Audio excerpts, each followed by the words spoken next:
Pappy Van Winkle is undoubtedly the most sought after bourbon. Part of its appeal is that it uses wheat instead of rye in its recipe. Unfortunately, many of the other wheated bourbons generally have a nutty element to them that make them a poor alternative for the unobtainable Pappies. I found a wheated bourbon out of Missouri. Is it an acceptable alternative to Pappy Van Winkle? If you want to find out, then stick around.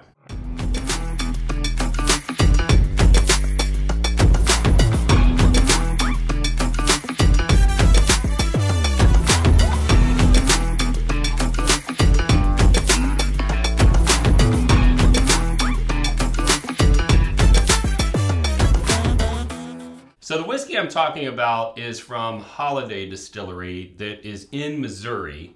And this is actually a really fascinating story. I've seen this whiskey around, I've seen it at bottle shares, I've tried it a couple times, but I had never really looked up the history of the distillery. And it's actually a pretty illustrious history. The founder of the distillery, whose last name was Holladay, founded this distillery in 1856. And the DSP, so whenever you get licensed as a distillery, you get a distilled spirits plants license from the federal government, and they generally issue those in numerical order based on your state. So they are MO5, so they were the 5th distillery ever licensed in the state of Missouri. And that founder, whose last name was Holladay, started a stagecoach business where he would transport people and valuables to California from Missouri, and that business ended up converting into Wells Fargo, and that transitioned into the bank that we all know today. So at one point, Mr. Holladay was the largest employer in the United States. So great big company, illustrious history. A lot of the great Kentucky distilleries that we love are from that same time frame or a little bit after. But in 1942, the company was rebranded from the Holladay Distillery to McCormick Distilling Company. And in 2016, they rebranded back to Holladay Distillery, operated by McCormick Distilling Company, just kind of as an homage to its original history. It is the oldest distillery west of the Mississippi still operating on its original site.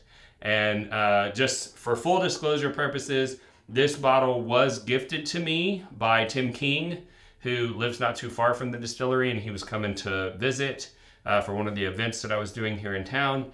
He told the distillery he's coming, and they gave him this bottle. So I did not pay for it. For those of you who think I'm biased, I always try to disclose when I didn't pay for the bottle. So this particular release, you might be able to find at stores, but what you're way more likely to find is the bottled and bond version of this. What I'm tasting is a barrel proof, and as I mentioned, it came from the distillery, but I did communicate with the distillery, and it sounds like they're gonna have a little bit of this coming out through distribution, so you might be able to find it. Its age is 6 years old, and the proof, because the one that you'll probably be looking for will be the bottled and bond, is 100. But this particular bottle is 120.1 proof. Just because I was curious, I did proof down one pour of this whiskey to about 100 proof so that I could get an idea what it would taste like at that 100 proof point. And that also influenced the information I'm going to give you about the flavor and tasting notes. So the SRP for the bottled and bond is $58.99, and for the barrel proof is $74.99, but obviously prices vary based on excise tax and shipping costs and all of those other things. They bottle in a 750 ml bottle, and I find it significant because there are a lot of companies, a lot of brands, even some popular brands that all use the same commercially available bottle. Like if you've ever noticed, the Kentucky Owl bottle is exactly the same as the E.H. Taylor bottle. But whenever you see a distillery that has embossing on the glass that's specific to their distillery, that means that they've gone through the extremely expensive process of having a custom bottle mold made. And they also have to order in very large quantities to get their cost per bottle down. And that's something that I always respect, especially in a smaller distillery, although this distillery is pretty large, but especially in a smaller distillery, because that is a huge expense and a show of commitment for the future, and that they're willing to put the extra capital in to make sure that they have a quality product that represents them well. This particular release of theirs, which they call the soft red wheat, is 73% corn, 15% red wheat, and 12% malted barley.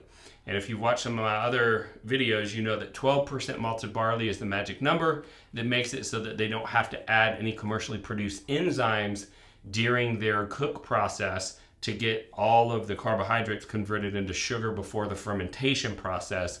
And so I always find it interesting when there's at least 12% malted barley, because that malted barley has enough of that enzyme in it naturally that you don't have to use any commercially produced enzymes. So I like that quite a bit.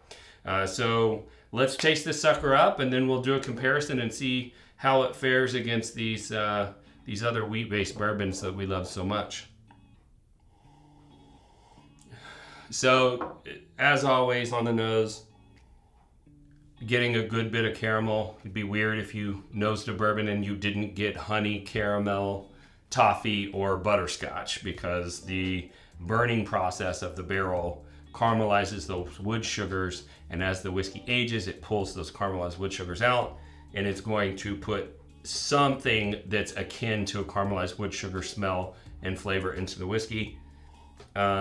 But this one I find interesting because it has quite a bit of cherry on the nose. So let's taste it up and see if the nose and the palate match.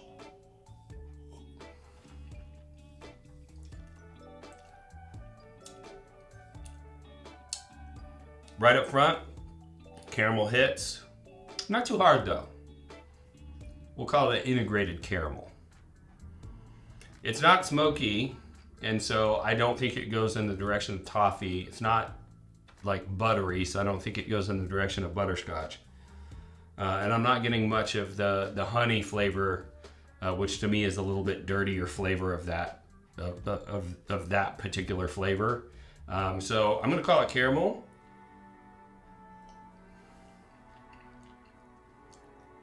But the main thing I'm getting is a very sharp, dark cherry flavor. And I notice, so when I'm tasting, I think about the attack, which is what you get on the front end, the mid palate, which is typically where I taste fruit flavors, and then the finish. And often on the finish is where I'll get some of the deeper barrel flavors. And I do get a bitterness on the back end that reminds me of a black tea. And so, and I'll also say that at the 120 proof, the ethanol flavor, think of like what vodka tastes like on its own. If you sip vodka neat, I don't know why you do that, but if you did, that flavor, it does stick out a little bit on the finish, which I like that flavor to be more well integrated with the other flavors that are in a whiskey. So how does it compare to something from the Van Winkle or Weller line? Because for those of you who don't know, the Van Winkle line, which includes Old Rip Van Winkle, Lot B 12-year, Pappy Van Winkle's 15, 20, and 23, those whiskeys are all made from the same mash bill at the same manufacturer with the same barrel sources as all of the Weller line. But there's differences in proof and age, and of course barrel selection differences. So how does it compare? Well, I'd say that the Holiday, it doesn't have as much vanilla up front, and the Buffalo Trace version of the Weller / Van Winkle mash bill has a whole lot more brown sugar on the front end, so it's a lot sweeter on the front end. And I would also say that the Van Winkle / Weller products in the mid palate to finish have a more complex flavor that I find reminiscent to sweet pipe tobacco. When I was a kid, and I don't know if y'all did this, but when we were kids, we would beg for one of the parents to drive us to the mall and leave us there for hours. And we would just run about the mall. But when I was there, I would always go into the smoke shop and open up the canisters and smell the pipe tobacco because I thought it smelled so good. And I, especially on Old Rip Van Winkle, I get that pipe tobacco component. That same sort of flavor is, you know, there's a bitterness to it. And so it corresponds to the tea component that I was getting in the Holiday. But it's a little bit more refined, robust, and sweeter in the Van Winkles. And I would say that the Van Winkles don't have as much of that ethanol component that sticks out on its own. It's a little bit better integrated into the rest of the overall palate that you're experiencing. So to answer the question, is this a great alternative? Based on palate, there's certainly nothing offensive about this. It tastes great. It's super readily available compared to Van Winkle or the Weller line. So I would say it's actually a pretty good alternative. Price point wise, it's less expensive than any of the Van Winkles. It's slightly, but only slightly more expensive than the Wellers. But you should be able to find this, you know, at your local liquor store if they're distributed in your state. I don't think that this product is super allocated. I mean, the barrel proof version will be, but the bottle and bond isn't. And so I actually do think this is a great alternative. Does that mean that I'm saying that it tastes as good as a Van Winkle? I'm not saying that. But I'm saying that because it doesn't have the nutty flavor that I get from some of the other wheated bourbons, you know, like even Maker's Mark, I get a little bit of a nutty component. This one doesn't have that nutty component. I actually think it's a better alternative to Van Winkle and Weller products than a lot of the other stuff that's out there on the market. So how would I rate it? I'm going to give this a 86 out of 100. I would probably rate like the Old Rip about a 94. So obviously not as, you know, good of an overall, not as much intense, good, positive flavors. But as I said, at the price point, availability, yes, I think it is a good alternative. Is it a buy or a pass at retail? I'd call it a buy and replace it whenever it's gone. I don't think this is one that you need to bunker and all of that stuff. But it's solid enough that I think it deserves a place on your bar.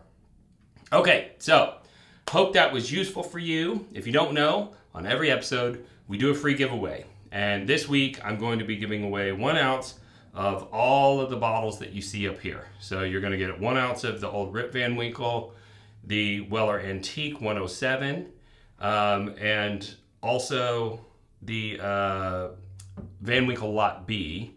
And you're going to be able to compare it to your 1 ounce sample of the Holiday Soft Red Wheat Bourbon. And I think you'll find that this is a solid pour. You may enjoy these more. It may actually wax the floor with the Lot B, in your opinion, because this one is so low proof. It's so light and it just doesn't have as much oomph. So you'll have to do your own experimenting at home, but I'm going to provide you with that opportunity. All you have to do to enter to win is like this video, subscribe to the channel, and ring the bell. When you ring the bell and subscribe to the YouTube channel, you get push notifications and new content. And in my case, you're also being notified of a new free giveaway because we give something away on every episode. And most importantly, you have to go to the video description below and you have to click the link to fill out your information so that I know that you want to be entered into the randomizer. We'll pick a winner, post it publicly, reach out to you, get your shipping details, and get your samples out to you absolutely for free. If you enjoyed this content and you would like to support this channel, know that we do have a Patreon. On Patreon, it's not just a monthly donation. We have a lot of member benefits. We try to provide a lot of really awesome opportunities and experience for our Patreon members. We have 2 distillery takeovers planned. One coming up in May that is going to be in Louisville, 2-day excursion, multiple distillery tours, tasting out of barrels, single barrel selection. For those of you who can't make the trip, you will have exclusive access to those single barrels and others. We've got another trip going to Reno, Nevada. We're going to pick a single barrel at Frey Ranch. So we try to provide those kinds of opportunities, but we do monthly virtual bottle shares. There's just a lot of really great member benefits. So go check that out. There's a link in the video description below. You can also support the channel by purchasing our merch. And you can do that by going to bourbonrealtalk.com. We have whiskey stuff made for whiskey people, by whiskey people. I'm sure you'll find something over there that you love. And it's no secret, I'm also a real estate agent. And I have supported this channel financially with my real estate income since its inception. If you need residential real estate services in the Dallas or Houston metro areas, you can support this channel by calling me and interviewing me for the job. There's also a link in the video description below to get a hold of me for my real estate services. And if this is your first time tuning in, I'd like to let you know a little bit about our show philosophy. We're all about bringing people together around bourbon. And that's because I lost my brother to suicide in 2014. And in the aftermath of his passing, I was looking for ways to create the kinds of connections that he was missing that kind of caused him to feel not connected to this world any longer. And at the same time, I was getting involved in the whiskey world, and I started to see how whiskey brought people together, even sometimes people from different walks of life that maybe would not have formed connections with one another except for they had this common interest. And I thought, man, if whiskey's that powerful, maybe if I help get people connected to whiskey, the whiskey will do the rest of the job and get them connected to others so they don't have to feel the way that my brother did. And along that journey, we started the podcast. We also started Bourbon Real Talk community. We knew we needed to do that because when you look for connecting, forums out there, there's a lot of negativity, forums that are not moderated and they're taken over by the negative voices out there. We call them trolls, and we don't know what motivates the trolls. We know they like to make other people upset. And so we created a forum where we don't allow that kind of behavior. And it's a free, Facebook-based forum called Bourbon Real Talk Community. You can go join right now. Lots of free giveaways and connecting opportunities that are going on in there. A lot of educational opportunities as well. But those trolls taught us another lesson, and that is that if they can hate online, we can love online. And that's why we end every episode the same way, and that's this. If you woke up this morning and you're unsure whether or not anyone loves you, just know that I love you. And I'll see you next time on Bourbon Real Talk.